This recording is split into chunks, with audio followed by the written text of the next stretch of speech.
যেকোনো মাছের পেটি, পাতলা পেটি বিশেষ করে এভাবে রান্না করলে মানে কোনো কিছু দিয়ে ভাজি করলে বা কিছু বেগুন-টেগুন দিয়ে রান্না করলে দেখবেন যে ভালো লাগে না। কিন্তু এভাবে যদি পেটিগুলোকে ছোট, ছোট করে টুকরো করে এভাবে হাতে মেখে আমরা রান্না করি, দুর্দান্ত এক স্বাদ হবে, যেটা মানে জিভে জল আসে যায় আসলে কথাটা বলতে গিয়ে।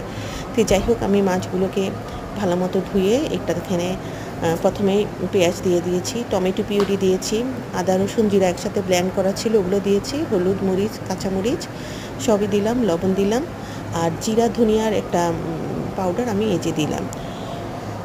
এগুলো সব কিছু সাথে দিয়ে সরিষার তেল আমি দিয়েছি। আমি এই রান্নাটা আজকে সরিষার তেল দিয়ে করছি। এই যে এরপর এগুলোকে আমি ভালো করে মাখবো।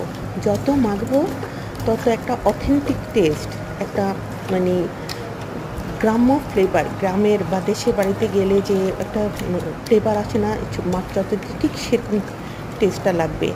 আমার কর্তামশাই তো খুব মজা করে খেয়েছেন। অন্যান্য রান্নার চেয়ে সবচেয়ে বেস্ট রান্নাটা এটাই উনি বলেছেন। বড়দের দিন এই ধরনের খাবার খুব পছন্দ করেন।